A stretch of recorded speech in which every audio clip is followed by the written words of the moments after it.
The recent events in Charlottesville got me thinking about the KKK. If you somehow haven't heard what happened in Charlottesville, Virginia on Saturday, August 12th, 32-year-old civil rights activist Heather Heyer was run over by a 20-year-old white supremacist named James Alex Fields Jr., driving a car into a crowd where alt-right white nationalists were protesting the city's decision to remove a statue of Robert E. Lee, and they were clashing with people not interested in letting white racists yell idiotic rhetoric like Jews will not control us. KKK members around the country weighed in on Charlottesville, like North Carolina Grand Dragon for the loyal white knights of the Ku Klux Klan, Justin Moore, who said afterwards that he was glad that Heather died. What a piece of shit. And after hearing this, I just thought, how are we still talking about the KKK in 2017? How do these people still exist? And then I realized that other being, knowing that they were racist and white hoods, I really didn't know anything about the KKK. And I decided it was high time these motherfuckers got sucked. So strap in for a ride through the dark underbelly of America's post-Civil War relationship with racism in this Enough is Enough edition of Timesuck. You're listening to Timesuck.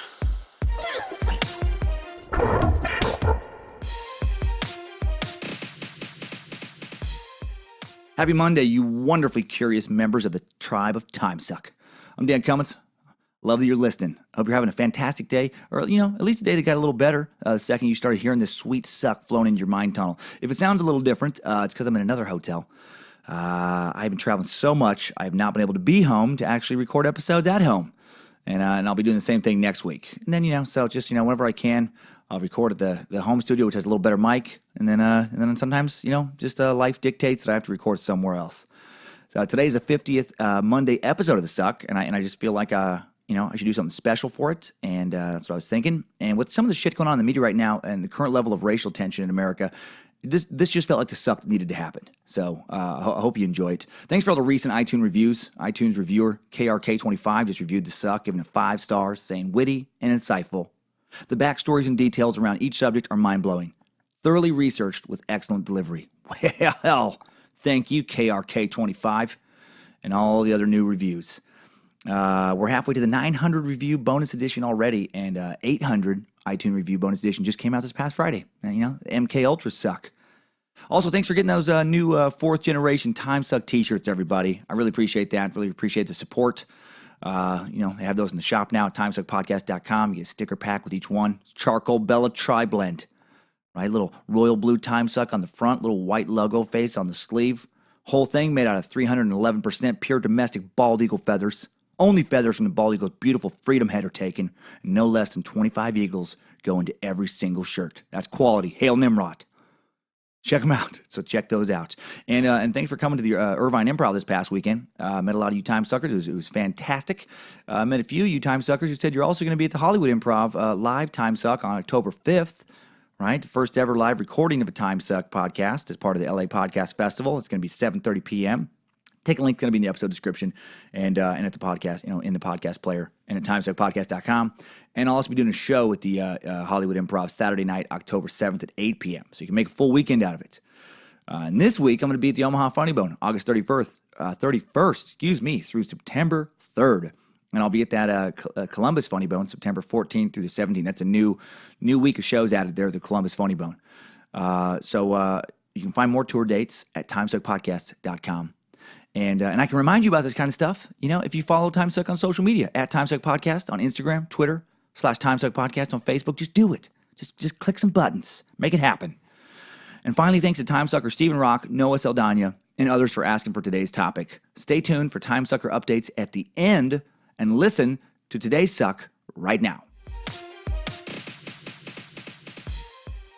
How long have the KKK been around? Why do they wear those goofy-looking costumes? What do they want?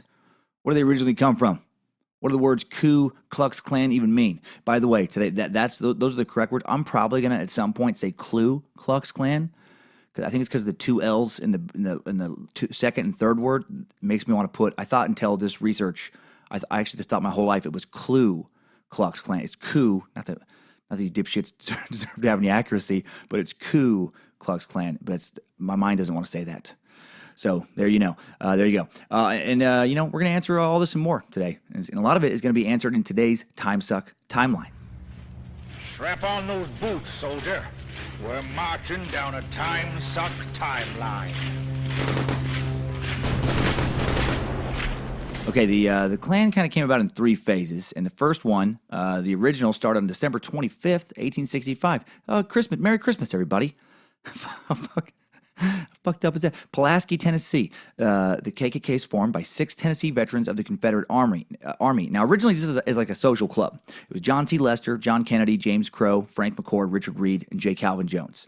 And apparently, it was not initially formed in the very, very, very, very beginning as some racist militant organization. It was just kind of formed on a lark. A couple dudes who I guess had a little extra time on their hands, and now that they weren't busy, fighting to keep slavery alive, and they kicked off a fraternal organization that was based on another fraternal organization that had also started off kind of as a joke, the Sons of Malta in St. Louis, which began in 1855. Mystic societies were popular at this time. People just basically like secret clubhouses. It's like adult secret clubhouses full of codes and secret initial or handshakes and rituals, and just an excuse for dudes to get together and dick around and come up with some funny or whatever or secret stuff to make themselves feel important and drink. I guess kind of anything to get out of the house type vibe. And I do get that. I get the secret society part. Not that I'm interested, and like doing that at some clubhouse. A Timesuck is my society. Honestly, this is my tribe, and well, I guess we'll have to come up with some secret fucking handshakes now. But I do remember, like, as a kid, wanting like a proper tree fort. You needed a code word to enter it. Some kind of secret handshake you had to know. I remember becoming blood brothers with a neighbor kid once. I'm not sure what we pledged, but I remember being intense about it at the time. This is gonna be forever, man. Just no girls, man. No girls. We're gonna stay away from girls with their cooties and their ponytails, and we're always and forever gonna have time for Legos and comic books and GI Joes. Okay. Now let's work on our handshake more. This is serious stuff. Well, the name, the Ku Klux Klan, is thought to have been derived from the Greek word kuklos, which means circle, and the Scottish word clan. Probably just picked for alliteration, and it does denote that it's a group. Really, just a random fraternal name, which for the purpose of telling some interesting narratives, kind of a bummer. I was hoping it stood for something intense like death, pain, and destruction. Something, deservedly wicked for those dickheads.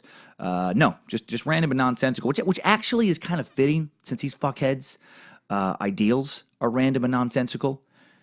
Just like last week, we learned that Kurt Cobain randomly picked Nirvana after seeing a late-night, Buddhism infomercial, after considering Whisker Biscuit and Poo Poo Box for other names. These guys just kind of pulled KKK out of their asses. Just 6 guys coming up with their own little silly frat. I think it is funny when we hear words enough in life. We want there to be meaning behind them. I always hear musicians talk about that. That people are assigning all these meaning to their lyrics and their songs. Time and time again, a lot of these guys are like, I don't fucking know. And just some shit I thought, just some stuff popped in my head and it sounded good with the melody. That's it. But it's like people refuse to believe it. And then months after formation, this little frat starts to grow, and the guys in it decide they should do something besides come up with initiation rituals and drink and hang out. And they decided that they need a purpose, a mission. And as former Confederate soldiers who had just lost to the Union, and as former slave owners who had just seen their slaves freed, as Southerners who are now having Union soldiers and politicians tell them what to do, they decided their mission was to keep recently freed black men and women and the white citizens and politicians who supported them from changing the Southern way of life. They settled on an evil mission of hate based out of fear of change and a stubborn dedication to keep African American people from enjoying the same quality of life that they had, which, I guess makes sense for these guys. These guys are, members of their former slave owners. They're sons, grandsons, great-grandsons, etc. of former slave owners. To suddenly accept that what their family's been doing for the last 100, maybe 200 years was intrinsically just immoral and shameful and disgusting. And then, that'd be a harsh truth to face. And historically, people don't like to face harsh truths. They like to double down on their existing prejudices and misinformed worldviews and just kind of keep that rationalization train, just a tooting along. All aboard the willful refusal to never indulge in potentially painful introspection. Woo woo. Well, the Civil War had ended just months before the formation of the KKK in May of 1865. Sorry, as I'm doing this, I just keep thinking of like there's people in the room next door. They must be like, what in the fuck is he doing over there? Making his choo-choo sounds and having a very one-sided conversation. Okay, but the Civil War ended just months before the formation of the KKK in May of 1865. In the subsequent months, many white supremacists across the South, angry over the outcome of the war, had begun forming several different organizations to violently intimidate recently freed African-American slaves and also Republicans who were trying to win political power. And by the way, in the 1800s, the current ideologies of today's political parties were reversed. Republicans were the liberals and Democrats were conservative. Earlier in 1865, in April, President Lincoln had been assassinated, and his vice president, Andrew Johnson, was not up to the task of overseeing kind of proper reconstruction of the South. He was not nearly the politician that Lincoln was. The South gets kind of thrown into political turmoil, and Southern states quickly passed laws to reduce rights of the newly freed African-American citizens. Northerners countered by passing laws to counteract the South's new legislation. 1866, violence is breaking out across the South between blacks and white supremacists. Between May 1st and 3rd in 1866, a quarrel between whites and black ex-soldiers erupts into full-fledged riot in Memphis, Tennessee. White policemen assist the mobs in their violent rampage through the black sections of town, and by the time the violence has ended, 46 people are dead, 70 more wounded, numerous churches and schools burned to the ground. Just 2 months later, on July 30th, a similar outbreak of violence erupts in New Orleans. This time, a white mob attacks the attendees of a black suffrage convention, killing 37 black people and 3 white people who allied with them. 1867, former Confederate general and noted white supremacist Nathan Bedford Forrest, architect of the Fort Pillow Massacre, becomes the first Grand Wizard of the Ku Klux Klan, and he soon develops the ability to turn himself into a white wolf at will, freeze time, and control the weather. You know, wizard shit. Grand Wizard. What an appropriate title for the leader of a bunch of idiots. How do they take themselves seriously? I would just love to meet with some Grand Wizard now and just ruthlessly mock him. So what spells do you know? What can you conjure? Can you travel through time? Can you shoot fireballs? Can you freeze people in their tracks? Can you transport you and your clan jackasses to another place at will? No? Well, then you're not a fucking wizard, are you? You're a sad, uneducated douchebag who likes to play dress up and feel much more important than he actually is. So get the fuck out of here with your wizard shit. The Fort Pillow Massacre, by the way, occurred in Tennessee on April 12, 1864 at Fort Pillow on the Mississippi River in Henning, Tennessee, led by Forrest. The Confederates won the battle, and then after the battle, the largely African-American contingent of Union troops surrendered, and then the Confederates massacred the unarmed men in an event categorized later by historians as a mass lynching. After the surrender, over 300 African-Americans were killed, including not just soldiers, but many civilians. So the first leader of the KKK was a man who butchered unarmed soldiers and also unarmed civilians, including women and children. So, you know, real upstanding dude. 1867 alone, the Klan ends up murdering several thousand recently freed African Americans in the former Confederate states as an effort to suppress the political participation of black Southerners and their allies. Whites are able to kill blacks in broad daylight in front of numerous witnesses, never be charged, never go to trial. Local law enforcement tended to side with the butchers. Then, during a period known as the Radical Reconstruction of the South, which began in 1867, when liberal Republicans in D.C. started doing their best to bring equality to recently freed African Americans, newly enfranchised black men in the South gained a voice in government for the first time in American history. African Americans started winning elections to Southern state legislatures, even to the U.S. Congress. The Reconstruction Act of 1867, the act that laid out the process to readmit states into the Union, required Southern states to write new constitutions permitting African Americans to be able to vote and hold public office. And for a brief time, great strides towards racial equality were made.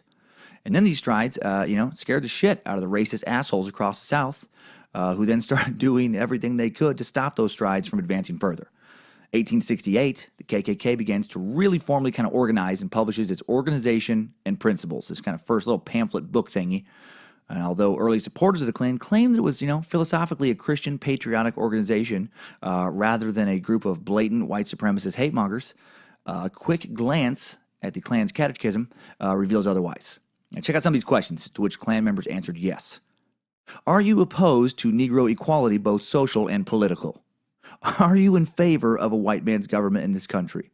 Are you in favor of constitutional liberty and a government of equitable laws instead of a government of violence and oppression? Are you in favor of maintaining the constitutional rights of the South? Are you in favor of the re-enfranchisement and emancipation of the white men of the South and the re-institution of the Southern people to all their rights alike, proprietary, civil, and political? Do you believe in the inalienable right of self-preservation of the people against the exercise of arbitrary and unlicensed power? Yeah, just random goodwill group my ass. Yeah, a lot of qualifications in there. Are you in favor of life getting better for white people? Are you in favor of never oppressing anyone except for black people? Oppress them all the time. Just yeah, it's not good. Also in 1868, Ulysses S. Grant is elected the 18th president of the United States, and the Klan is pissed. This man is the eternal enemy of the Confederates. Grant is not only a liberal Republican, he's also was the military commander of the Union that just kicked their asses in the Civil War. And President Grant hated the KKK. 14th Amendment is passed on July 28, 1868, and African Americans are officially recognized now as citizens of the United States, outraging many Southerners because, other than the right to vote, this act gave newly freed blacks the same federal civil rights, at least in theory, as they had. However, despite the new laws D.C. is passing, enforcing them in the South, whole other issue. Lynchings and killings of black citizens by white supremacists continue and remain largely unpunished. 1869. Grant and Congress passed the 15th Amendment, ratified in 1870, that granted African American men the right to vote across the U.S. Sorry, ladies, women of all colors would still have to wait until 1920, another 50 years. In January 1870, Mississippi elects Hiram Revels as a U.S. Senator, the first African American member of Congress. Mississippi had just been readmitted to the Union, and Hiram took his seat on February 25, 1870, and held the office until March 3, 1871. During Revels' short tenure, he introduced several bills, presented a number of petitions, and served on the Committee of the District of Columbia and the Committee on Education. 1871, Congress passes the Civil Rights Act, also known as the Ku Klux Klan Act, which allows the government to act against terrorist organizations, which is exactly what the KKK was and is.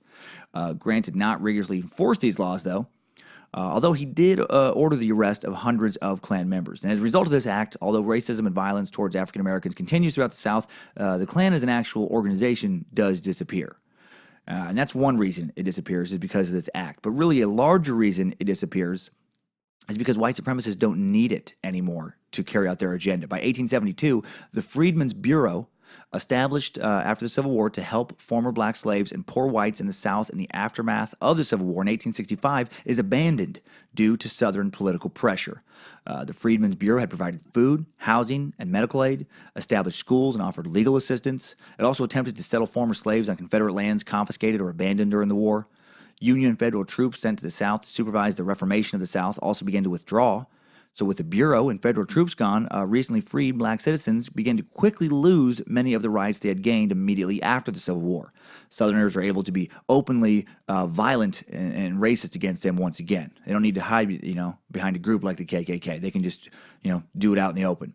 Interesting random note about the first historical period of the KKK, they never had the white pointy hoods during this first period of activity, as I had always assumed. They actually wore various costumes when they went out and committed acts of mob violence, like they kind of like weird Mardi Gras shit, sometimes showing up for an attack in like women's dresses. Not kidding. Sometimes they wear antlers, coonskin caps, fake beards, sometimes even blackface. Some of them did wear like pointy wizard type hats of various colors, but not necessarily white. Some look more like dunce caps than the later hoods, which is fitting. All sorts of various costumes designed to hide identity and mock their victims. And then the lynchings and terror just continued without the costumes when the Klan disbanded. Journalist Ida B. Wells Barnett estimated that in the 25 years after the Civil War, lynchers murdered 10,000 black Americans. And that's just the African Americans who were murdered. God knows how many others were beaten, raped, otherwise humiliated. Starting in the 1880s, spectacle lynchings attracted crowds of up to 15,000 white participant witnesses who booked special excursion trains to reach lynching sites. They snatched victims' clothing, bone fragments, organs as souvenirs. They photographed themselves smiling, posing with their kids beside the broken, burned bodies of the victims, scrapbooked the photos, mailed them as postcards, confident that they'd never be held accountable for their terrorism. They didn't even wear hoods, because they didn't need to. It's hard to believe that shit happened. Think about the hateful place you have to let your mind go to and just live in to get to the point where you would think it would not only be okay, but fun, like a fun experience to bring the family, to bring the wife and kids to witness the public murder of a human being whose only crime is to have been born the wrong shade of pigment for that particular historical period. It reminds me of the Nazis coming to power in the 1930s in Germany. Just how a lot of citizens were just, mocking the Jewish people and being relentlessly hateful to the Jewish people. I guess just like it was easier to go along with the hate there than it was to stand up to the oppression when the Nazi stormtroopers were doing all their horrible shit. I guess it was just, easier for Southerners to go along with the wanton violence towards African Americans than it was to stand up to a lynch mob. But then going to witness it is even taking it further. like maybe you could somehow morally rationalize a tiny bit of it on some level. It's like, look, man, I don't fucking like this at all, but I'm worried about my family being killed if I stand up for somebody because that stuff did happen, and I'm scared. That is understandable. That you want to keep your family alive, but when you take it to the next point of like, oh man, we're gonna hop on a train and we're gonna go make a weekend out of it to watch some poor fucking son of a bitch get hung from a tree, then you're just a fucking evil piece of shit. You are an evil person to do that. Jesus. I think about that quote that's often attributed to Einstein. I'm not sure if he actually said it, but whoever said it spoke the truth when they said, the world is a dangerous place to live in, not because of the people who are evil, but because of the people who don't do anything about it. Yeah, man. And I know there's some other quotes along similar lines there, but geez, man. Lynchings were not spontaneous outbursts of mob violence, but the predictable result of institutional support and the outright participation of political elites as well.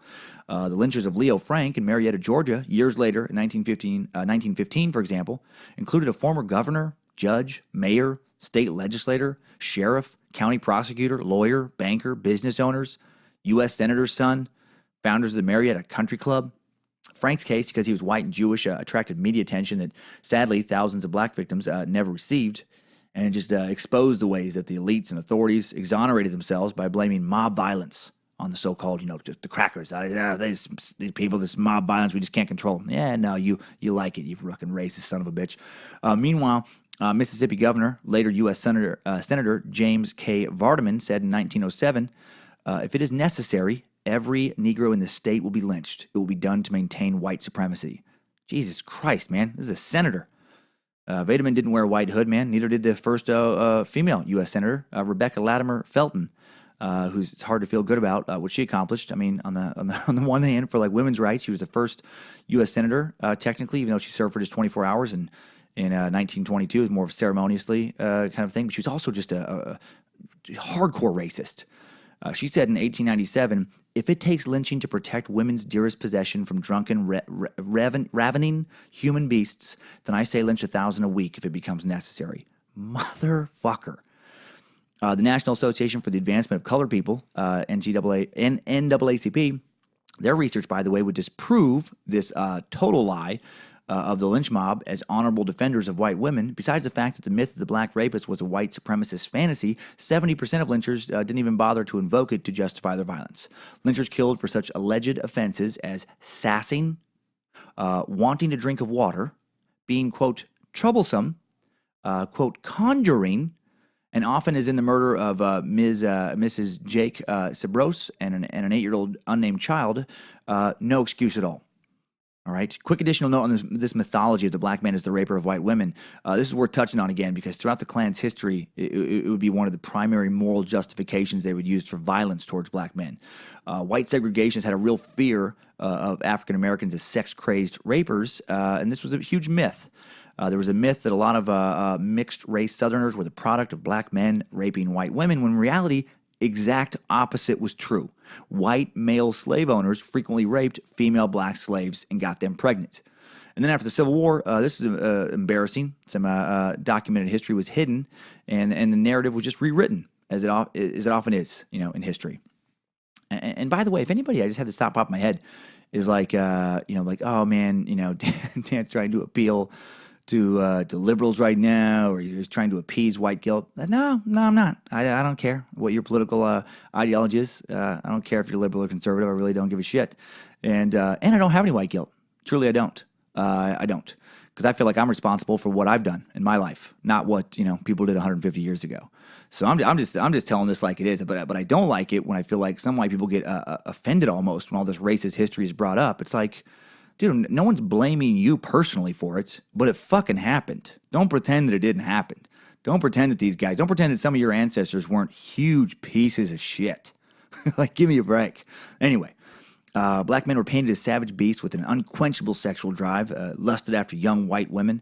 And part of that segregation mythology was protecting these innocent white women from lustful black men, Rewriting history, man. The more research I do, the more common I find that this happens, which is why I may not always hit the mark as well as I'd like, but I really attempt to be as honest as possible regarding both history and current events, because I think it's so important to do, because it doesn't happen enough. I just try and think about how, you don't need to force narrative. Just look at the facts and let the narrative, guide you.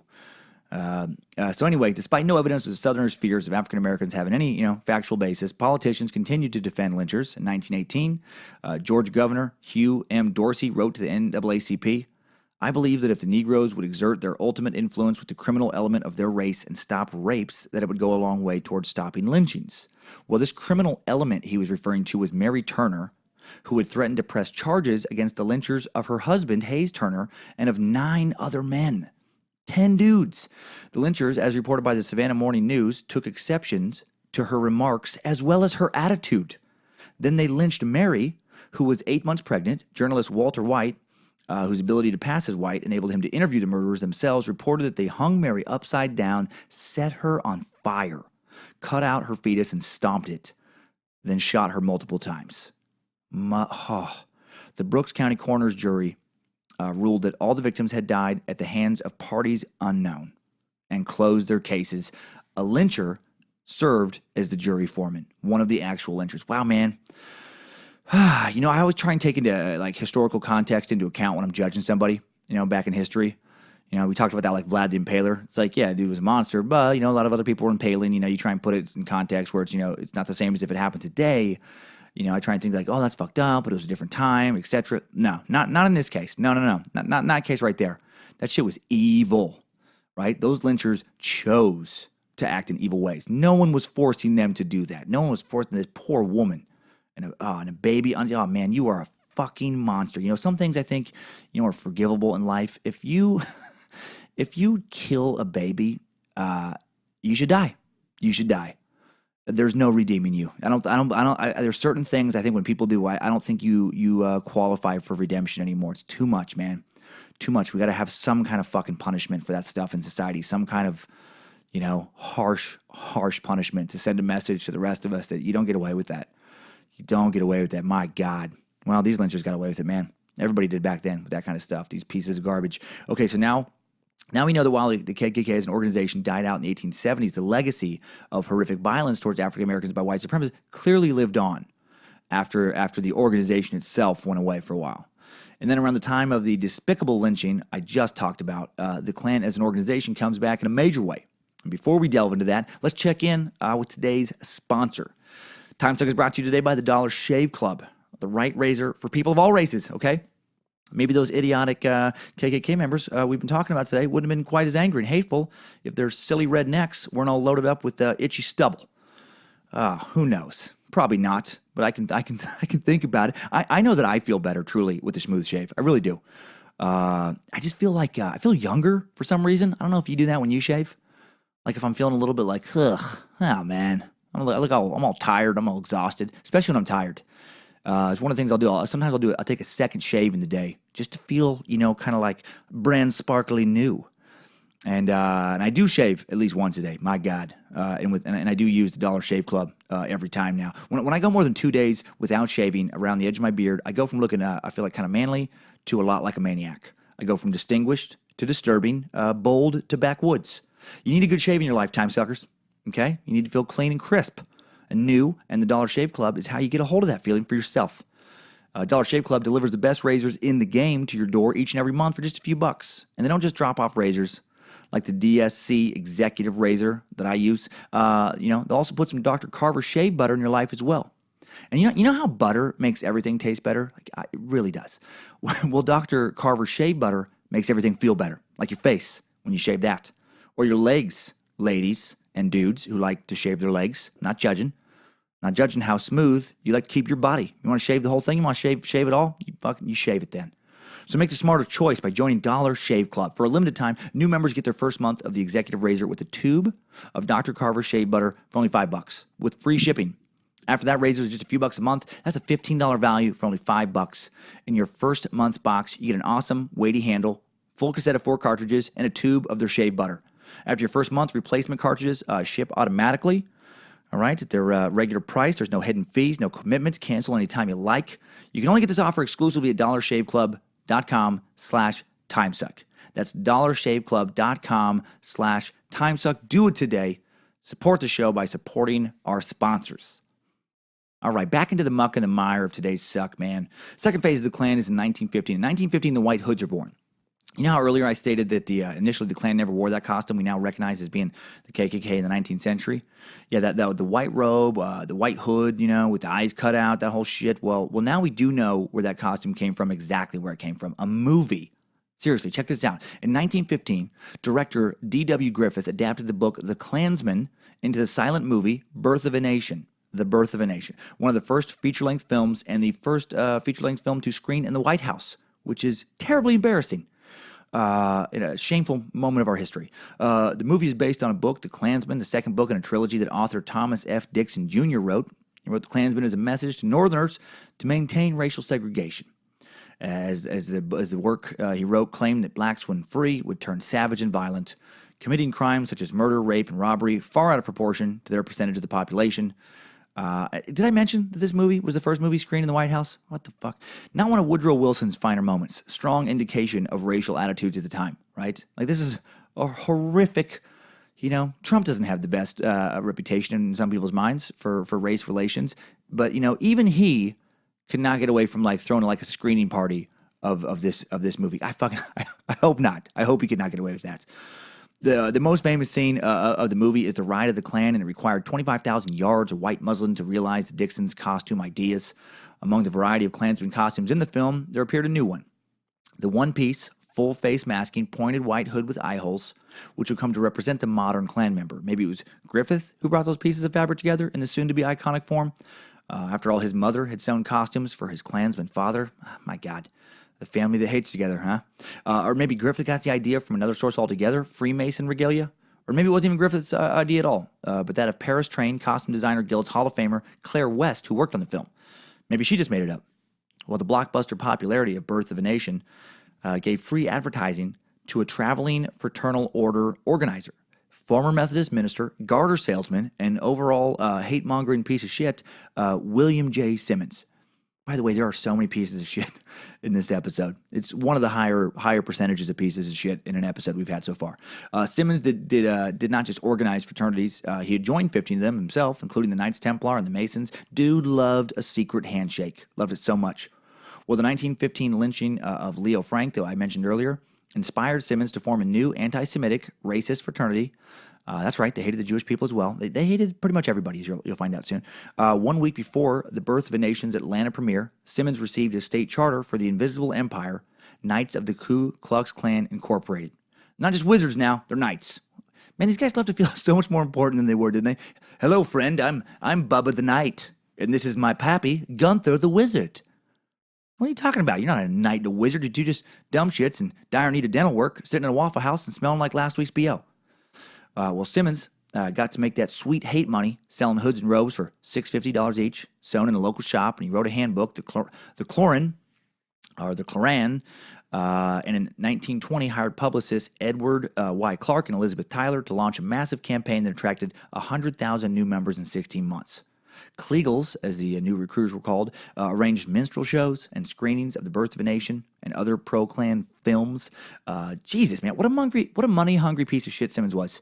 What's selling today, Janice? What's hot? What's hot with the kids today? Thinking of opening up a new fraternity. Just violent racial hate. Whoa, that's just positively swell there, Janice. A lot of money to be made in hate. Oh me, oh my, let's burn a cross and light up the sky. Time to make some of those Klan clams, Janice. Make some of that sweet bigot bread. Ugh. Found a copy of Simmons' Koran online, and here's the creed. It says, "We, the Order of the Knights of the Ku Klux Klan, reverentially acknowledge the majesty, the majesty and supremacy of the divine being, and recognize the goodness and providence of the same." Okay, so far it doesn't sound hateful. Sounds, it's a little wordy. What else do they have to say? We, all caps on the we, recognize our relation to the government of the United States of America, the supremacy of its Constitution, laws thereof, and we shall ever be devoted to the sublime principles of a pure Americanism, and valiant in the defenses of its ideals and institutions. Okay, still pretty wordy, but, patriotic, noble sounding even. When does it become super racist? Next paragraph. We avow the distinctions between the races of making as same has been decreed by the Creator, and we shall ever be true in the faithful maintenance of white supremacy, and will strenuously oppose any compromise thereof in any and all things. There we go. Strenuously oppose any compromise of white supremacy. As God intended. What the does the Bible actually encourage racism? Bob Jones University in Greenville, South Carolina, a place that sounds like quite possibly the worst place in America to go to college, was officially against interracial dating, as in you could get thrown out of school for doing it, until the year 2000. Seriously, fuck, what the fuck? 1999, you still couldn't interracially date. What the fuck? Bob Jones himself once said, quote, "White folks and colored folks, you listen to me. You cannot run over God's plan and God's established order without having trouble. God never meant to have one race. It was not his purpose at all. God has a purpose for each race." Whenever somebody starts telling me what fucking God thinks, I get real skeptical. I'm like, you know what? I think God wants you to shut the fuck up. That's what I think. I think if he does exist, not a fan of you. Not a fan of you, just talking on his behalf all the time with some silly bullshit. So what did the Bible say? Not much, as it turns out. Slavery existed during the time in which the Bible was written, and slavery is biblically condoned in various verses. It's referenced. However, it's never associated explicitly with race, despite the message that some dipshit fundamentalists like Bob try and sell. Like Genesis 4:15 says, "But the Lord said to him, not so. Anyone who kills Cain will suffer vengeance 7 times over. Then the Lord put a mark on Cain so that no one who found him would kill him." Then much later in Genesis 9:25, it says, "Then he cursed Canaan, the son of Ham. May Canaan be cursed. May he be the lowest of servants to his relatives." And somehow the mark of Cain became seen as an indication of being African American. This curse of Ham, and then like the lowest of servants somehow gets associated with skin color as well. And then even though those verses don't seem to even remotely indicate any justification of slavery at all, if you're a rational person, just looking at them and not just twisting ancient religious text, to fit your own personal hateful agenda. The Bible is not against interracial dating. Period. End of story. It's not. And if your minister tells you otherwise, it's because he's a fucking asshole. He's an uneducated fool, is who he is. And I know that's a strongly judgmental thing to say, but it's the truth. I get so sick of people twisting religious text to fit their own agendas of hate. It's gone on so long in the history of humanity, and it's so fucking tiresome.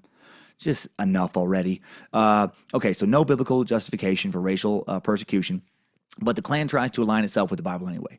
Simmons' Koran continues. It says, "We appreciate the intrinsic value of a real practical relationship of kindred thought, purpose, and ideals, and the infinite benefits accruable therefrom, and we shall faithfully devote ourselves to the practice of an honorable clannishness, that the life and living or each may be a constant blessing to others."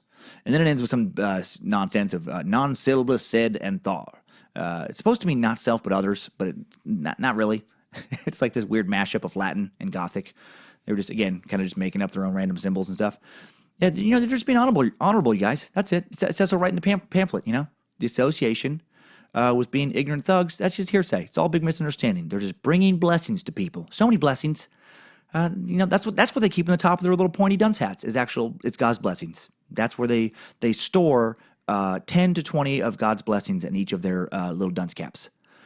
Speaking of dunce caps, let's get back to their costume design. 1921, the Klan opens the Gates City Manufacturing Company in Atlanta to mass-produce regalia, imitating the Birth of a Nation's designs, the sumptuous full-color mail-order catalog of official robes and banners, advertised all standardized factory-made hoods for the new hierarchy.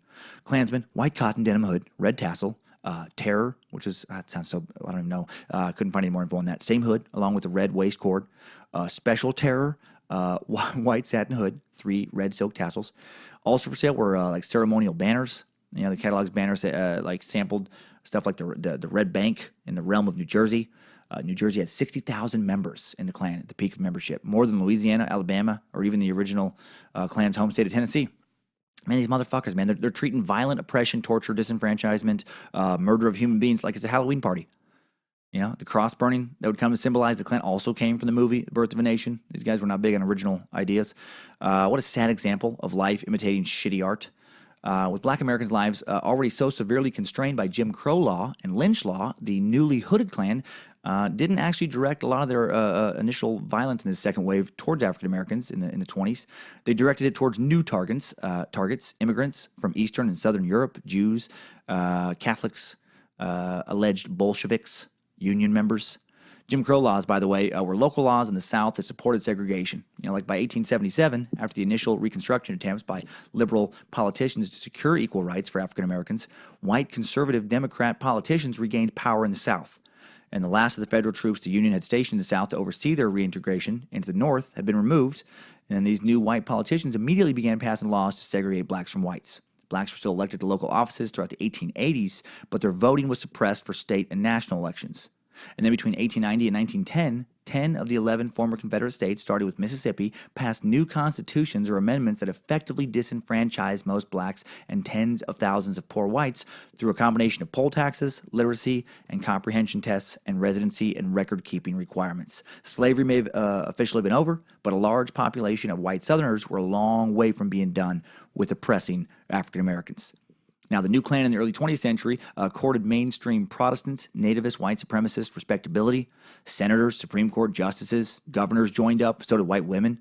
Shortly after the ratification of the 19th Amendment on August 18, 1920, women's right to vote, the Klan auxiliary organization, Women of the Ku Klux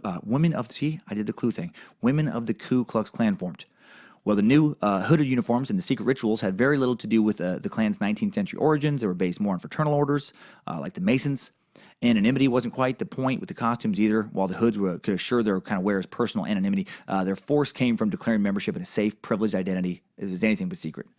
At its peak in the mid-1920s, the organization claimed to include about 15% of the nation's eligible population, approximately 4 to 5 million men. Man, racism was alive and well in 1920s America. Membership in the Klan peaked in 1925. On August 8, 1925, more than 50,000 members of the KKK paraded through Washington, D.C. Some walked in lines as wide as 20 abreast. Others, created formations of the letter K or of a Christian cross. A few rode on horseback because, they're knights, guys. They're knights. Noble defenders of the realm, Sir Lancelot, Sir Arthur, and now Sir Cooter, Sir Jethro, Sir Billy Bob. Many held American flags, men and women alike. The marchers carried banners emblazoned with the names of their home states or local chapters. Their procession lasted for more than 3 hours down Pennsylvania Avenue. Lined with spectators, national leaders of the organization were resplendent in colorful satin robes. The rank and file wore white, their regalia adorned with a circular red patch containing the cross with a drop of blood at its center. And before this, comes a cross too heavy-handed towards Southern whites. I do want to point out that the Klan was not just in the South anymore. There were local Klaverns all across the United States, from Maine to California, right? From Washington, down there to Arizona, just everywhere. In 1924, the Klan actually had as many as 40,000 members in Maine alone, and they helped elect Governor Ralph Brewster. Ideologically, the Klan was blending xenophobia, religious prejudice, white supremacy together with a broadly conservative moralism. Amidst a global recession that came in the aftermath of World War I, there was a lot of fear and anxiety amongst native-born kind of white Protestants in America. That the kind of world they knew was going to come undone, with all these different immigrants and all these Catholics coming in. Just like the South was afraid of change in the 1860s and 1870s with the ending of slavery, now the whole country is afraid of change after World War I with a massive influx of immigrants, right? Does this all sound familiar, by the way? Fear of change combined with immigration, xenophobia combined with right-wing politicians preaching fear, talking about how we have to protect the American way of life. God, man, the more things change, the more they stay the same. Part of why I'm getting so interested in history. It's so fascinating to see these patterns just keep repeating and repeating and repeating. Citizens, are worried about the influx of Eastern European immigrants who adhered to communism and other supposedly subversive political creeds and their growing influence, and the Catholics and the Jewish immigrants in American life, and about how, the migration of African Americans out of the South was going to change things, There was the intellectual vogue for religious modernism, the expansion of political and sexual freedom for women. And because of all this, there was this perception that immortality or immoral, lifestyle choices, crime, and vice were all going to be on the rise. It just confirmed the sense that their world was spinning out of their control. The Klan advocated the restoration of true Americanism. Again, doesn't that sound familiar, man? When everybody's like loose, and again, I'm not trying to get political with shitting on Trump, but it did really bother me, just as a somewhat intellectual person. I fucking hate the slogan "Make America Great." I could not hate it more. Like I could not hate. That is the dumbest shit. It is the dumbest shit. When exactly? When was it? What is the great you're referring to? When it was more sexist and racist back in history? Great for who? For racist? Is that or great for everybody? It's just a nonsense fucking statement. That, by the way, I think was playing on, just to get a side note there, was just playing on, people who had lost their job, like factory jobs and things. And it was like this bullshit sales pitch of like, we're going to get it all back for you. Yeah, man, you lost the house, you lost your job, we're going to get it all back for you. No, you won't. No, you won't. Politicians never come through on shit like that. Not ever. Not on either side of the political sphere. Anyway. So the Klan, it advocates this restoration of true Americanism, offers members a platform that demonizes blacks, Catholics, Jews, Mexicans, Asians, just basically any other non-white ethnic immigrant. Also condemning communism, most other forms of leftist politics, base cultural influences such as alcohol, birth control, teaching of evolution in public schools. My God, think about everything they're opposed to. They're opposed to everybody who is, like literally everybody who is not only white. You got to be white. You got to be Protestant. You're white. Let's see. You're white. You're Protestant. You're in favor of creationism, and you are sober. Like it's such a narrow scope of people. But apparently there was a lot of people within that scope. So they were trying to present themselves as this Christian moral reform organization, and this vehicle for kind of, entrenching the economic and political power of white Anglo-Saxon Protestants. And the Klan flourished for a while with that, with the promise that energetic white nationalism and traditional morals would hold back the tides of, of modern life, modern sinful life, and its crazy schemes trying to undermine the authority of native-born white Americans, Oh, my God. In the late 1910s, throughout the 1920s, Klansmen returned to their violent roots, started carrying out hundreds of beatings and whippings and dozens of murders. They also started threatening bootleggers, taking a stance, again, in favor of prohibition, was kind of how they, helped sell themselves to the moral conservatives, they're taking a stance and they're in favor of prohibition. They're going to galvanize the movement that way. That they're not ignorant, violent, insane racists. They're just they're just some good old boys trying to keep America's morals pure. That's all, guys. Trying to keep everybody sober. Just doing it for the kids.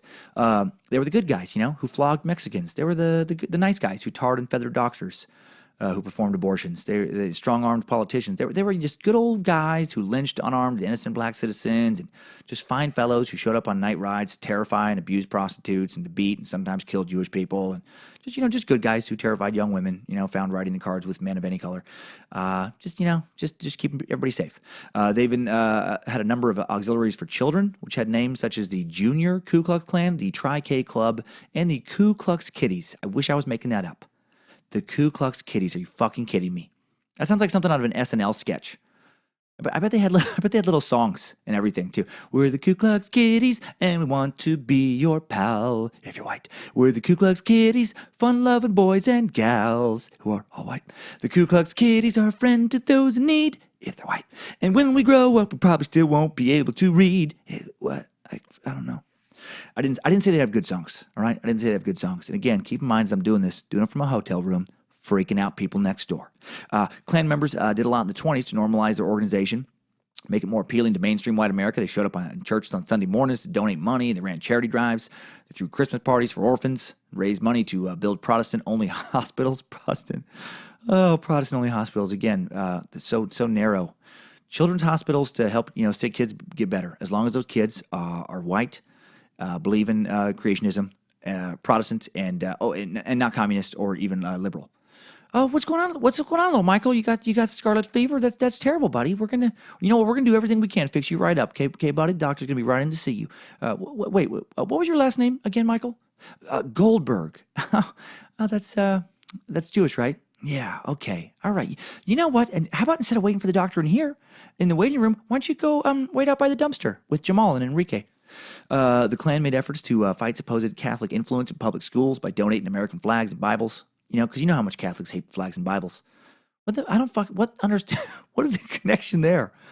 Oh man, that's we just want to donate some flags to this school because we know the Catholics aren't going to be doing that, right? And some Bibles because we know that they don't care for that. I don't know what kind of Catholic book they're reading. They read the Popal is what they read. We read the Bible and they read the Popal, and the Popal is the devil's work. So there you go.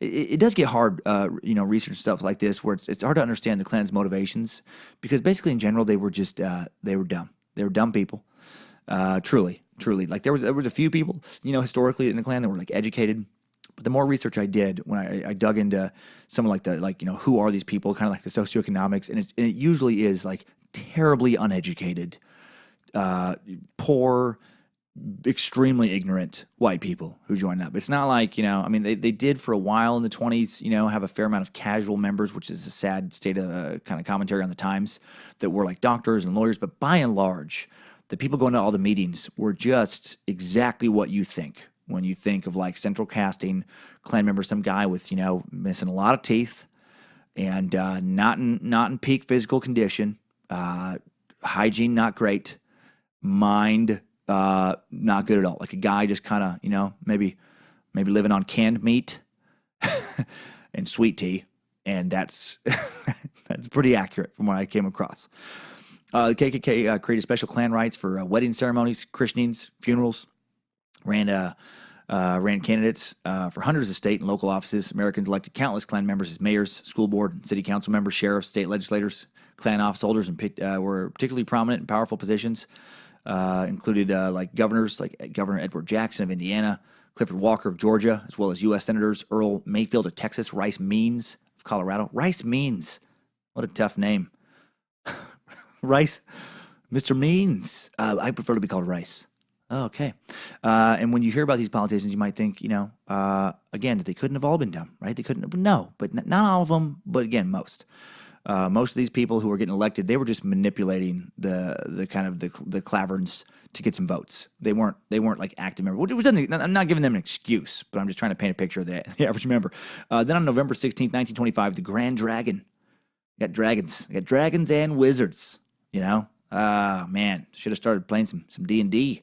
The Grand Dragon of Indiana, David Stephenson, the state's leading Klansman, one of the most powerful, one of the most powerful dragons. I wish these guys. It's hard not to laugh just to say their stupid fucking titles. One of the most powerful dragons in the country at this time. He was found guilty of the rape and murder of a white woman. He done fucked up, raping and killing a white woman. Those are the two things the Klan was supposed to be protecting people from the most, right? Those are the two things that they were the most afraid that the black man was doing. And here their wholesome dragon is doing it. The Klan prided itself, on being a protector of white people and the virtue of white women. And this was the beginning of the end of this crime for the second era of the Klan after his conviction and sentencing to life in prison. Fellow Klansman and governor of Indiana, Edward Jackson, refused to grant Stevenson clemency or commute his sentence. And then, Stevenson is enraged by the Klan not bailing him out, and he rats out a whole mess of politicians who are on the Klan's payroll. And he rats them out to the Indianapolis Times, and the Times thoroughly looks into it. And they ended up getting a Pulitzer Prize for public service for their investigative reporting. And the scandal decimates Klan membership in not only Indiana, but just nationally, as these people, just begin to be exposed as just, hateful degenerates. But they still weren't totally done. 1927 in Alabama, KKK vigilantes launched a wave of physical terror. They targeted both blacks and whites for violations of racial norms, for perceived moral lapses. But then this too backfired, led to more national sentiment turning against him. Grover C. Hall Sr., editor of the Montgomery Advisor from 1926, wrote a series of editorials and articles that attacked the Klan. Hall won a Pulitzer Prize for his moral crusade, the 1928 editorial writing Pulitzer, citing his editorials against gangsterism, floggings, and racial and religious intolerance. Other newspapers kept up a steady, loud attack on the Klan, referring to the organization as violent and un-American. Sheriffs finally cracked down on activities. By 1930, Klan membership in Alabama dropped to less than 6,000. Small independent units continued to be active in the industrial city of Birmingham, but their numbers dwindled as well. KKK units were still active through the 1930s in parts of Georgia with a group of night riders in Atlanta enforcing their moral views by flogging people who violated them, whites as well as blacks. In March 1940, they were implicated. I don't know what that squeak was, by the way. I heard a weird squeak. It sounded very much like a fart. And I only point that out because I may not go back, and I'm not going to go back and cut this out. So not me. If you were like, what was that? I don't know. Came from one of the rooms around me. Anyway, March 1940, these night riders were implicated in the beatings and murder of a young white couple taken from their car on Lover's Lane. They flogged a white barber to death for drinking, all in East Point, a suburb of Atlanta. Jesus Christ, man. Some barber, he drinks too much, and they flog him to death. That sounds like a bad way to die, being flogged to death. More than 20 others were brutally flogged. As the police began to investigate, they found the records of the KKK disappeared from their East Point office. The cases were reported by the Chicago Tribune and the NAACP and its Crisis magazine, as well as other local papers. Still getting a lot of bad national press right now. 3 lynchings of black men by whites, no KKK affiliation known for that, took place in the South in 1940. Elbert Williams was the first NAACP member known to be killed for civil rights activities. He was murdered in Brownsville, Tennessee, for working to register blacks to vote. Several other activists were run out of town. Jesse Thornton was lynched in Laverne, Alabama, for a minor social infraction. And 16-year-old Austin Calloway, a suspect in the assault of a white woman, was taken from a jail in the middle of the night and killed by 6 white men in LaGrange, Georgia. And then World War II got going, and the second era of the Klan was over. The nation was not preoccupied, or was now preoccupied with war. And the main target of the KKK, young black men, were now overseas fighting so that a different racist oppressor could be brought to justice. How strange it must have felt for many, Southern black men, to be across the world, risking their lives, dying, fighting, so that other people could be treated better than many of them would be treated when they returned home. That's so fucked up. The Klan would return again after the war, but before we examine that third incarnation of the Klan, let's take a second to see what the internet has to say about the KKK, specifically the idiots of the internet. Idiots of the internet. I went to a YouTube video called The Ku Klux Klan: A Secret History, posted by the channel Little Dread, who states under the video, "Please note this channel does not support the Ku Klux Klan. This video has been made for education purposes only." Yeah, I would have that disclaimer as well. When I started to read these comments, what I found was actually refreshing. Hail Nimrod. There is hope for the human race after all. The first comment is from user Aiden Vivero, who states, "I just can't take the KKK seriously with those silly costumes."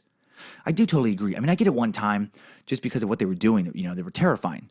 And the costumes maybe made you look scary when you had that political power as an organization and numbers on your side and you're armed, going up against unarmed people and all that shit. I get that. But man, just, if you just saw somebody in the hallway with it, they just look like a silly asshole. Like a grown man put on a costume for any reason. KKK, religion, whatever. It does get a little sillier and sillier to me as I get older. Why are you wearing a costume? Why just stop? Why how do you not just stop while you're putting on your hood and think, what the fuck am I doing? This is the dumbest shit ever. User Marcel Khalil, referencing the KKK's Christian Association, adds, I love this, "Jesus was a brown Middle Eastern. These people are insane." I love this point. I've heard it many, many times and thought about it a lot over the course of my life. How do supposedly Christian organizations justify white supremacy when Jesus himself was not white? For sure not. Absolutely for sure not. He was Middle Eastern, 100% Middle Eastern. If Jesus was alive today, I wonder how many American Christians would suspect him of being a terrorist. How hard would he be hassled by the TSA? Trying to go through the airport. Think of he's from the Middle East. He's not going to look like he's from fucking Denmark. User Matthew Bissonette also drops in some wisdom, saying, "Poor white people have a lot more in common with poor black people than they do with rich white people. The world is not divided by lines of race, but is divided by lines of economics. There should be solidarity among people of a common lot in life." Yes, sir. How true is that? Oppressed people, unite. I always felt, growing up, that I had more in common with a poor black man than I did with a rich white man. For real, even though I grew up in Idaho, because I wasn't sitting in my trailer in a backwoods little Idaho town without a single family member who had ever gone to college in my entire family tree, thinking, man, it sure feels good to be on this team. Man, that's great. I sure do love all this white privilege I'm getting right now. I sure do love this privilege of getting to taste government cheese and the privilege of, having to buy discounted hot lunch tickets and the privilege of having to almost die if I ever want to be taken to the doctor because we don't have insurance. I sure love the privilege of being having to wear like weird Kmart knockoff sneakers, you know, that just had a lot of numbers in the title instead of Nikes. Man, and all these privileges are sure swell. No, man, the poor and oppressed need to join forces. Excuse me. The poor and the oppressed, you know, they need to join forces. Not let silly shit like racism keep them divided if they ever want to overthrow their corporate overlords. You know, preach, Mr. Bissonnette, preach. Now, all this intelligence and unity is fantastic, but, you know, it's not idiotic. Where are the idiots of the internet this week? Well, turns out they're commenting on a different video called News and Prophecy, the KKK and the Coming American Race War, posted by user GMS, TAZAYAWANATL. And it's a video of a KKK members talking about, you know, a coming race war. And they're sitting in an environment exactly that would be what I expected if I didn't, you know, if someone just told me like, hey, man, I'm watching this video of these three, you know, KKK people talking from their house. You know, they're sitting in a dumpy trailer on a thrift store couch, you know, that I imagine reeks of cat piss and cheap Pilsner and cigarettes and butt crack and BO. And check out this comment left about the man in the video hiding behind his KKK hood. It says, it's all caps. It says, Chris Barker is the one on the couch with his wife and kids. He's hiding his face because of his parole. He's not he's not allowed any Klan activities, but he's very active in stealing from everybody. These fuckers are not Christians. They fight each other more than anything. Chris Barker's phone number is 434-791-3129. Those kids need to be taken away ASAP. Now, I don't know whose phone number that is. I don't want to get in trouble for relance. I want somebody's phone number, but I did read it, you know, just posted right there on YouTube. And why do I think this comment is idiotic? Because the user who posted it, their channel is named White Pride Worldwide. Like, how disagreeable are these fucking idiots? Like, think about what I said earlier, where like how narrow their reach is, where they're looking only for uber conservative, Christian fundamentalist, you know, Aryan Protestants, right? That's it. And then they can't even get along with each other. Like within that group, they're fucking attacking each other. Like they're just so filled with mindless hate. It's just constantly overflowing with them. Like, right? Like, which I guess makes sense. Like you can't hate just on who they happen to be 99% of the world and then meet up with your, you know, people who hate everybody else and then also, but then somehow magically get along. Like they're just constantly just so full of hate, you know? That had to have bummed out the person who posted the video though, right? Just like, fuck, man, we're getting thumbed down by their members now. How are we supposed to rise up and start a race war if we can't even get other members of our race to join us, right? They're supposed to be our prime demographic. That's our target demo. If we're not appealing to other white supremacists, we're in a lot of trouble, right? Because we really don't have another audience to go after. Then more idiocy under a video of a recent demonstration in Charlottesville. User Savagens Gaming writes in all caps, just this all caps, bitch, you need, wait, it's so hard to read because it's so nonsensical. Bitch, you need, shut the hell up, y'all made ass fucking ass slaves, and now you're such a dickhead to be fucking up. If blacks were racist to you damn white ass bitches, you would fuck your dick fuck off, bitch. That's a quote. That's an exact quote. And I have no idea what it even means. I'm not sure if it's pro or against the KKK. It's so preposterously idiotic. It's reached the level of actual gibberish. I don't know if the user is white or black. I have no idea what's happening. User I do not consent does seem to understand some of it, replying with, I'd fuck my dick, bro. Okay, so a solid exchange, gentlemen. Solid exchange. I'm glad you two are having a nice intellectual discussion about race. User General Claus von Bolt writes, I'm a proud liberal Democrat. We will kill all whites. Okay, all right. Hoping this is some kind of satire and not an actual statement. Killing all whites, not the answer to the KKK problem. They don't speak for all of us. Okay, no, they do not. In fact, they speak for almost no one. They don't even get along. They don't even speak for each other, as we just found out. User Anders Caesar stumps even the trolls when he posts the following nonsense. He says the brave anti-racist American soldiers thought they had the right to rape 10 to 900,000 German women in the ages from 3 to 79 because they defeated the Nazis while degrading and killing their family members. You are indeed of same sick type of human's waste. Okay. Again, kind of hard to follow. Some of these people. I'm not sure they have how they have access to computers when they can clearly barely read or write. I think this is against the KKK approach. I'm not sure what they're talking about. I love between 10 and 900,000 German women. That's a large kind of spread there. That's a very broad estimate. And the victims were between the ages of 3 and 79. Very specific numbers, which I guess means that there was definitely at least 2 victims, one who was 3 and one who was 79. Which is, I feel like most rapists, from what I've read about them, seem to have some kind of, target they're after, some kind of look. Like I think like a Bundy killer, he likes the women of a certain age. This really all over the map. 3 to 79, very indiscriminate, very confusing. And then Free Speecher Zone weighs in with something I hear a lot, saying they are no more racist than Black Lives Matter, so go fuck your racist double standard. Okay, now look, I'm not here to push some liberal agenda because I don't have one. I really don't. I'm here to push common sense. That's what I try to do each and every week here on the Suck. The Black Lives Matter movement is not a white lives don't matter movement, right? There is no white lives matter movement in this country because white lives have always mattered more. They just have to like law enforcement and other groups. That's just history. And to deny that is just to deny history, just to deny the facts of the world we live in. If the Black Lives Matter movement starts chanting fuck white people, or white people need to die, or Black Lives matter more than white lives, you know what? Then I'm gonna have a big problem. That's not okay. Not okay to be racist just because you're not white, right? It is just as immoral and idiotic to be anti-white as it is to be anti-black. But please, if you know anything at all about the history of America, and you've learned some more today, it's that African Americans have been disenfranchised and abused far more than white people. And again, as you know about me, this is coming from a dude with a very poor white kid background, okay?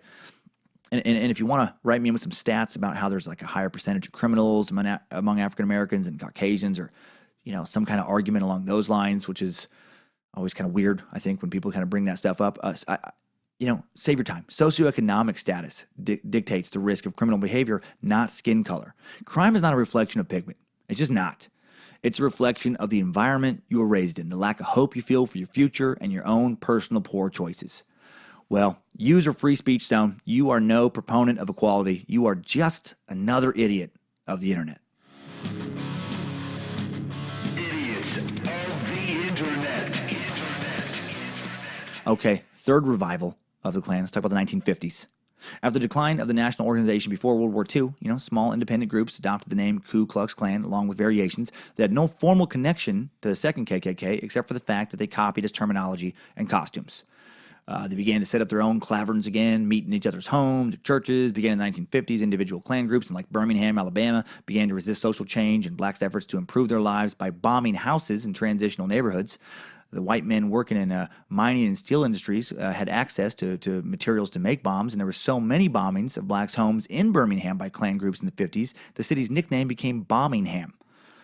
During the tenure of Bull Connor as police commissioner in Birmingham, Klan groups were closely allied with the police and operated with impunity from the law. Of course they did. Of course they did during Bull Connor's reign. That's the most racist-sounding sheriff name I've ever heard of in my life. Like, if you're writing a movie that featured like a super racist, insanely violent Southern sheriff, it would be hard to come up with a better name than Bull Connor. Bull Connor is not the name of an effeminate man running a daycare for inner-city youths. Bull Connor is the name of a broad-shouldered, just fucking terrifying stare-possessing son of a bitch who just kicks asses and punches faces for a living. When the Freedom Riders, some civil rights activists, working to help desegregate the South, arrived in Birmingham in 1961, old Bull gave Klan members 15 minutes to attack the riders as they saw fit before he would send the police in to quell the attack. My God, man, that stuff's still going on in the 50s. Just beat, maim, kill, whatever you need to do. I feel like Bull was wearing aviator sunglasses and had a toothpick in his mouth when he told him that. I feel like Bull looked like the guy from Cool Hand Luke, the warden. What we have here is a failure to communicate. Just, that kind of piece of shit if you've seen that movie. When local and state authorities failed to protect the Freedom Riders and activists, the federal government began to establish intervention and protection. In states such as Alabama and Mississippi, Klan members forged alliances with governors' administrations. In Birmingham and elsewhere, the KKK groups bombed the houses of civil rights activists, like I was saying. We learned about that in the Martin Luther King Timesuck. In some cases, they used physical violence, intimidation, and assassination directly against individuals. Continuing disenfranchisement of the blacks across the South meant that they most could not serve on juries, which were all white, and demonstrably biased verdicts and sentences were handed out. According to a report from the Southern Regional Council in Atlanta, the homes of 40 black Southern families were bombed during 1951 and 1952. Some of the bombing victims were social activists, whose work exposed them to danger, but a lot of them were just, people who happened to be African American. Among the most notorious murders by Klan members in the 50s and 60s was the 1951 Christmas Eve bombing of the home of National Association for the Advancement of Colored People activists Harry and Harriet Moore in Mims, Florida, resulting in their deaths. 1957 murder of Willie Edwards Jr. Klansmen forced Edwards to jump to his death from a bridge into the Alabama River. Jesus Christ. 1963 assassination of NAACP organizer Medgar Evers in Mississippi. KKK member Byron De La Beckwith would not be convicted for this murder for over 30 years. Finally being found guilty in 1994. The 16th Street Baptist Church bombing in September 1963, Birmingham, Alabama, which killed 4 African-American girls, injured 22 people. The perpetrators were Klan members Robert Chambliss, who wouldn't be convicted until 1977, Thomas Edwin Blanton Jr., Bobby Frank Cherry, who wouldn't be convicted until 2001 and 2002, and then Herman Cash, who would die before having a chance to be convicted. There was 1964 murders of Cheney, Goodman, and Schwerner, 3 civil rights workers in Mississippi. 30 years later, in June 2005, Klan member Edgar Ray Killeen was finally convicted of manslaughter. Are you sensing a pattern here? The law just ignored this shit, blatantly ignored it, right? Because again, many police officers, in this area were just as racist as these Klan members if they weren't just Klan members themselves. I'm not saying like all of them, not at all. But obviously a fair amount for just crime after crime after crime. Just to be like, well, we don't, I don't know. Well, you did know because they were able to catch him 30 years later. There was 1964 murder of 2 black teenagers, Henry Hezekiah D. and Charles Eddie Moore in Mississippi in August 2007, based on the confession of Klansman Charles Marcus Edwards. James Ford Seal, a reputed KKK member, was convicted. Seal was sentenced to serve 3 life sentences, and he was a former Mississippi policeman and sheriff's deputy. Right, and on and on and on. You get it. 1981, the Klan was a well-organized national. In 1981, the Klan, as a well-organized national organization, fell apart again for the 3rd time. Right, it would be done now, at least until the present day, as a national organization. When Morris Dees, a Montgomery-based lawyer and founder of the Southern Poverty Law Center, a nonprofit civil rights organization that specializes in litigation and kind of keeping an eye on racist hate groups. They sued the Klan itself, known at that time as United Klans of America, for their conspiratorial involvement as an organization in the 1981 lynching death of Michael Donald. Not Michael motherfucking McDonald, this time longtime fans of the Suck. No, a young man named Michael Donald became the first lynching victim in the South in over 30 years. The SPLC won the lawsuit. The Klan had to pay up $7 million. And this bankrupted the organization and has never been successfully reorganized since. And by the way, if you're doing like research on your own, I know some of you guys asked like, oh, what are some good sites and stuff? Southern Poverty Law Center is a really good one. Really good one. Their research seems to be very, very well done. Stanford does a lot of studies, very well done. The Atlantic, I find that their articles are very informative and well cited. And some others. And again, kind of side note just on that stuff. I know you guys like writing like, hey, man, if you could put a list together of your books and all that. I am barely getting these episodes done, even with all the help right now. So I do hear your emails. I do want to do a lot more. And we're going to do a lot more. When that app gets built, I'm going to have some announcements where hopefully we can take the Suck to the next level.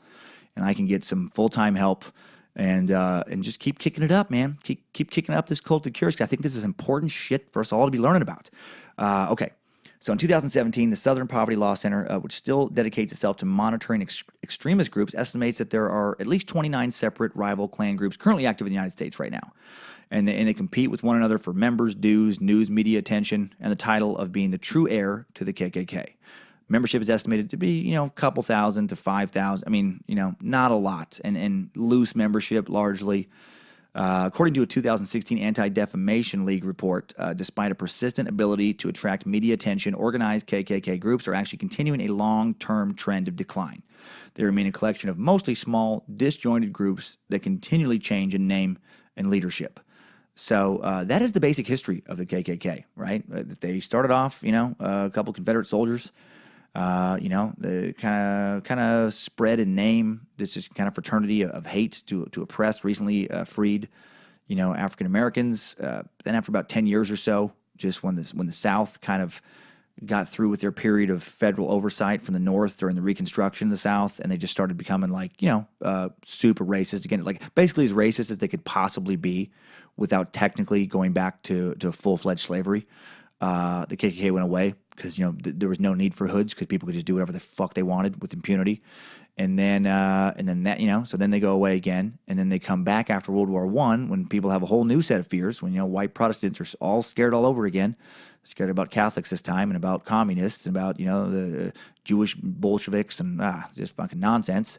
And then and then they go down. They go down again. Actually, they just kind of I guess that second one, they stay until right before World War II.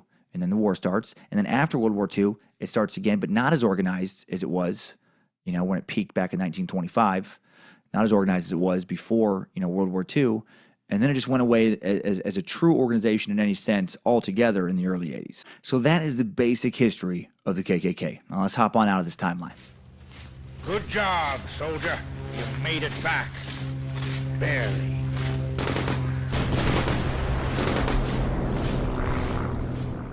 So what is the KKK even fighting for anymore? Honestly, I don't think they even really know. They want an America that never existed. They want some Aryan utopia that isn't real, has never been real. I read a great book about the Southern Poverty Law Center bringing down the third incarnation of the Klan in the early 80s after the lynching of Michael Donald. And it really explores the lives of the Klan members who killed Michael, what they wanted, the mindset of the KKK in Alabama in the 50s, 60s, 70s, and 80s. The book is called The Lynching, the Epic Courtroom Battle That Brought Down the Klan, written by Lawrence Leamer. It's that book about Morris Dees. I was talking about him earlier. And, it just kind of talks about who these people were. And basically, they were just people who wanted to believe that the black man was the source of all their problems in life. And why? Well, I believe it's because it's easier to blame someone else, for your problems than it is to blame yourself for life not working out like you planned. And for many of them, it was, simpler than that even. They were racist because they were just kind of raised to be racist. And so were all their peers. Violent racism in the wake of a legacy of slavery. What a shameful and embarrassing part of the South's history, man. There's zero rational basis for such anger towards African Americans. They didn't want to be brought to America and enslaved in the first place. And once slavery ends, how do you not step back and think, oh, God, wow, man, that was some really fucked up shit we did. We should fucking at least bake some cookies, bring them over to our new neighbors, and start the apologizing now. But instead, so many just chose anger and hate. And this is pure conjecture and speculation on my part. 100% unsubstantiated armchair psychology going on here. But I think I know why. I think most hateful fucks, are hateful fucks because they were raised by and around other hateful fucks, and because of the parental bond you're born with. And, when you're the child of a hateful fuck, you still generally love your hateful fuck of a parent. And you don't want to believe that they're a hateful fuck. You want to believe that they're a good person, that they're not hateful, that they're right. And I think it's psychologically just easier to go along with it and join them. Join them in the hate they feel as a way to kind of feel closer to them and as a way to be able to still respect them and love them, as opposed to denouncing everything they believe in and risking completely ostracizing yourself from your entire family and possibly your entire community. It's not an easy thing to do. Think about that. Imagine being loved and cared for your whole life by a family who, along with all their friends, irrationally despise a group of people and even commit incredibly violent acts against those people. Do you go along with it in order to fit in, or do you risk saying goodbye to just kind of everybody and everything you've ever known and just venturing off into a new life completely alone? Now, that I know it's not always that dramatic, but a lot of times I bet it is. How many fathers would have completely disowned their sons or daughters for an interracial marriage in Alabama in the 50s? Wondered about what else contributes to making someone racist led me to a 2010 article in Psychology Today. And here's what the author, Clay Rutledge, PhD, social psychologist and professor of psychology at North Dakota State University, had to say about the factors that contribute to being racist. Pretty interesting stuff here. One, self-esteem. Right, a number of published studies have demonstrated that people sometimes use prejudicial attitudes and discriminatory behavior to boost their own self-esteem. When people's self-esteem feels threatened, prejudicial actions such as racism appear to restore esteem, at least for some. Obviously, this is not a socially productive way to gain feelings of self-worth, but it appears to be a way that some people do it. Right? I guess that makes sense psychologically. You're having a shitty day, you want to just feel better than somebody. If you can just somehow rationalize, being superior to an entire race of people, then no matter how fucking shit your life is, you can at least go, yeah, well, at least I'm not that. Number two, positive distinctiveness. Humans are social creatures. We like being part of a group, and just as we like to see ourselves in a positive light, self-esteem, we like to perceive our groups as important or significant. It's called positive distinctiveness. The problem is that one way this is done is by looking down on members of other groups. So if someone is noticeably different in some way, people sometimes hold negative attitudes about that individual because they belong to a different group. Classic and contemporary research in social psychology supports this idea, as people tend to respond more favorably to others if they share a common group identity. This identity can be religious, political, social, even racial. As America becomes increasingly diverse and our attitudes about defining groups become more inclusive, racism should continue to decrease. However, at least for some individuals, it seems likely that race is still an important group distinction, and this distinction promotes negative attitudes towards people who belong to other racial groups. So how do we combat that? Well, I think we do it by joining a better group to feel good about, like Timesuck, you sons of bitches. Hail Nimrod, right? Looking down on people of all races and creeds who aren't timesuckers. That's what we do. And then we encourage all those people to join the suck, and then we can feel great about them again as well. Because timesuckers come in all shapes and sizes and genders and sexual persuasions and sexual identities and colors and religions, pant sizes and fucking sock colors. Even you Scientology cult members are welcome. Get in here. Get in here. Make this your tribe. It's the best way to reprogram your mind and get away from the fucking lunatic teachings of L. Ron Hubbard. Survival is another factor. Some scholars, I am serious by the way, by the other stuff, man. Make Timesuck your tribe, god damn it. Do it. Survival is another factor, as some scholars have argued that prejudice and racism in particular may be driven in part by basic survival motives. Humans evolved as a species that thrives in groups. Groups compete over scarce resources, or at least historically did, more. And we do not have to look back at our ancestors very far to see this in practice. Even today, nations and groups within nations fight over access to limited resources like water, good land, ports, oil, etc.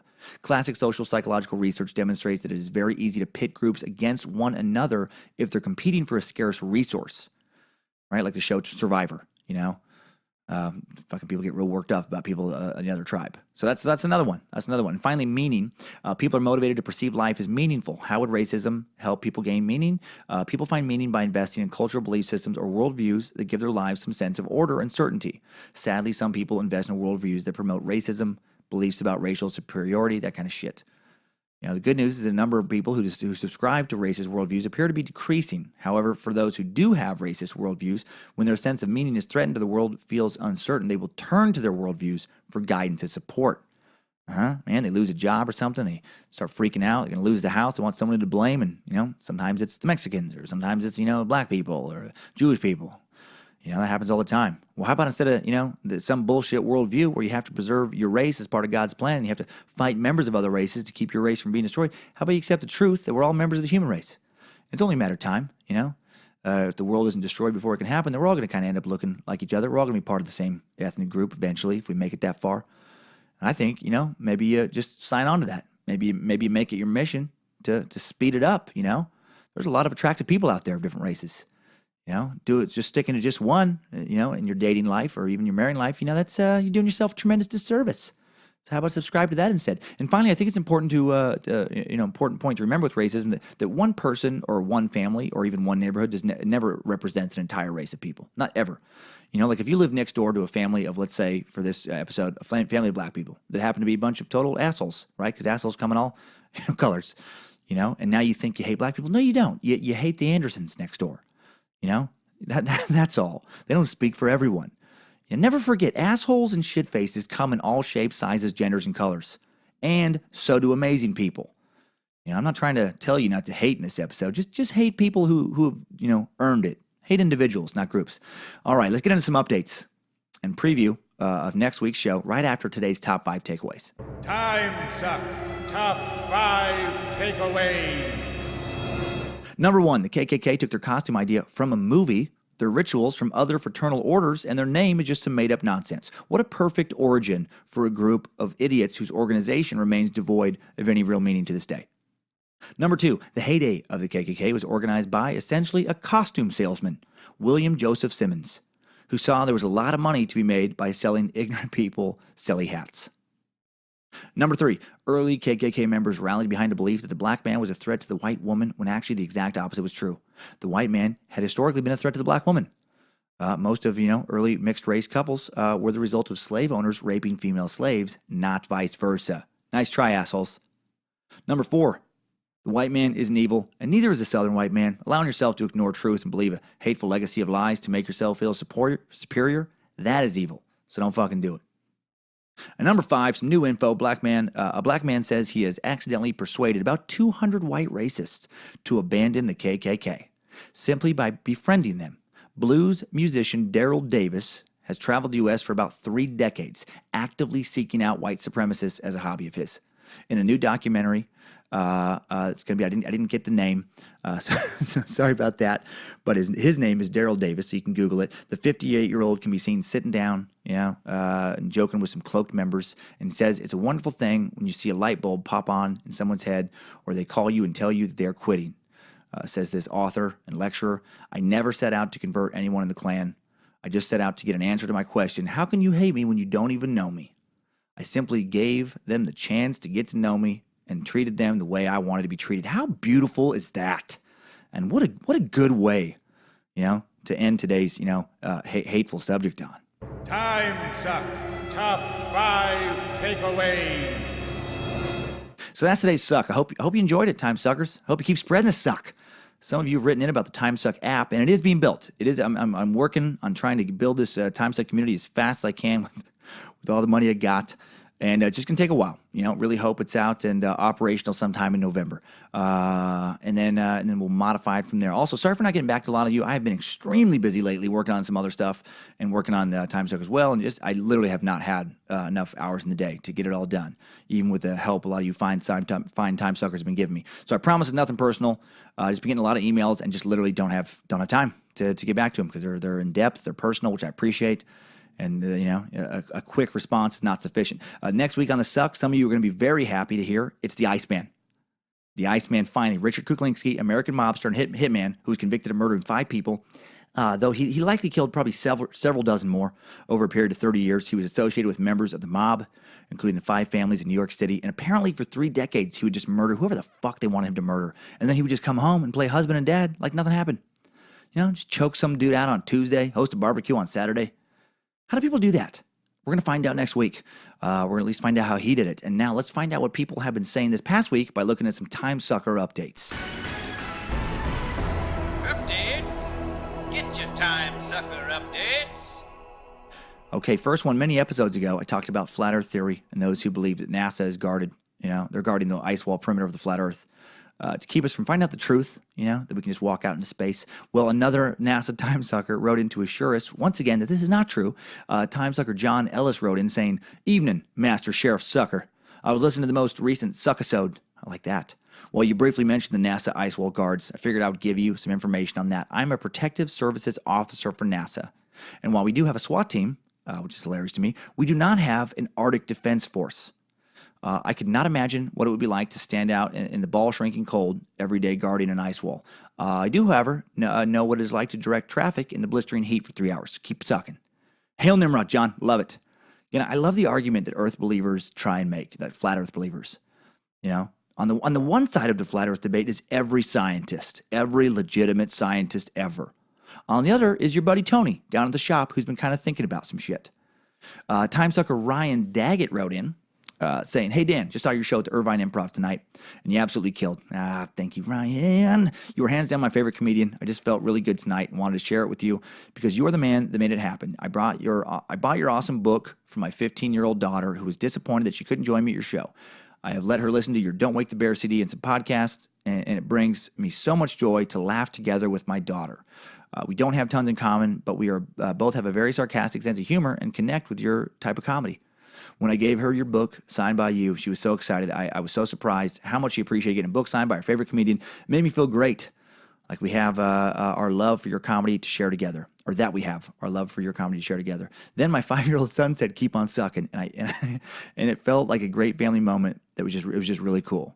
So thank you for the laughs. And the Daggett family appreciate your comedy and podcast. It truly makes our lives a little bit better. Thank you so much for many laughs, and we'll see you in Hollywood, Ryan. Ryan, God damn it.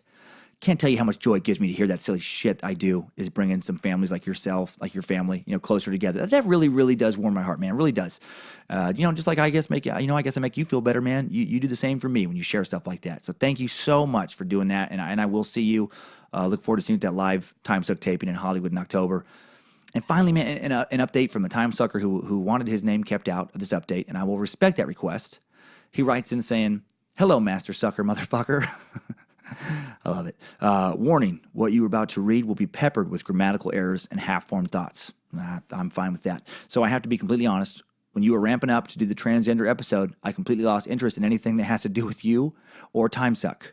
My first thought was, oh, great. another comedian bowing down to the PC bullshit of this country. Now, it is probably time to mention that I'm a Democrat and I'm not a bigot. One thing I'm sick of is the transgender debate. In reality, no one should be able to tell anyone how they should feel or what they can and cannot do with their own bodies. The episode was done wonderfully and was very informative. Thank you for the professionalism of this episode instead of getting on a soapbox. Everyone should be comfortable in their body that they are in, and everyone should be able to love who they love. Couldn't agree more.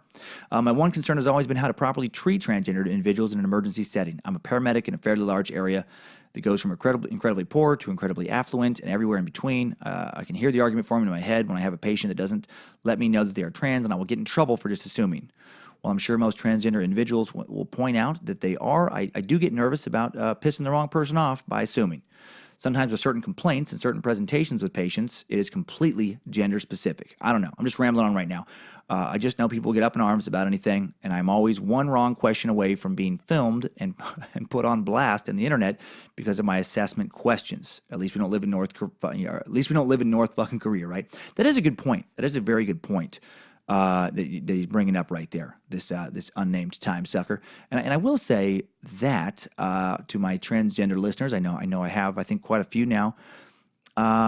Yeah, man, you shouldn't have to put up with any bullshit, absolutely. But also, I would just encourage you to be gentle in your response to people who may assume the wrong gender, because that's somebody they're not necessarily being a dick at all. They may genuinely just not know. And I know that's can be, unintentionally hurtful to you. Maybe you had some self-esteem stuff there. It's never good to have somebody think you're the different gender than you are because, you want to look how you want to look. But if they genuinely are confused, just try and keep in mind that maybe they're not being a dick. Maybe they're not, and maybe they're a nice person like this Timesucker who's doing their very best to make you feel at ease and be a nice person.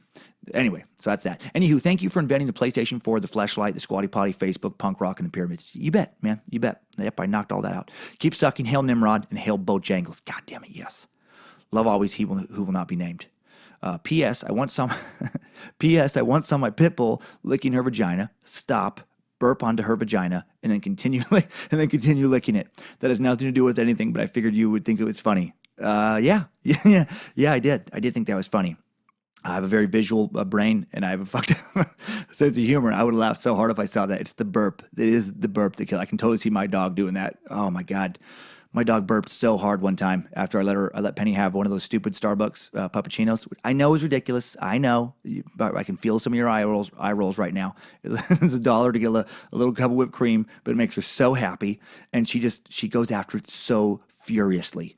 Like, I've never seen her try to eat something like one of those little things of whipped cream. Like, she just goes fucking bananas. Like, she would kill me and her puppy mama both if she could get to one of those, as much as she loves us. And one time she just went after it, and then and then did like a man, like afterwards, and then went right back to trying to find a few scraps left in the cup. Oh, anyway, okay. Thanks for the thoughts on the transgender issue. And also, I do want to acknowledge that many Timesuckers have written in with stats and legitimate articles stating that the mental health community is not totally certain how to handle the issue of being transgender, and that some people believe it's a mental health issue that should be handled not with hormones or gender reassignment surgery, but with counseling. And here's what I'd like to say on that, because I think some people complain that I didn't show enough information on the other side. I don't think people did, and that's fine. But here's why I presented it the way I did. At this point in my life, when something really heavy, like the transgender, situation is up for debate, and there's two legitimate sides to the issue, both backed up with studies and research, I like to take the side of compassion and tolerance, right? And like, until we know, I just think that's the safe side to be on. I don't know exactly what it means to be transgender. If it's something that should be addressed with medicine or surgery or counseling, I don't know. I'm not transgender. What I do know is that some people who identify as being transgender really believe that a different body or gender identity would make them have a much happier life. And if it does, and it's not hurting anybody else, and they're an adult capable of making their own decisions, then I am all for them doing whatever the fuck they need to do to find a little more peace in this crazy world of ours. Thanks, Timesuckers. I needed that. We all did. Well, that's it for today, Cult of the Curious. Have an amazing week. Keep evolving, keep questioning, keep judging people, but just do it on their actions, not on the color of their skin, and keep on fucking sucking.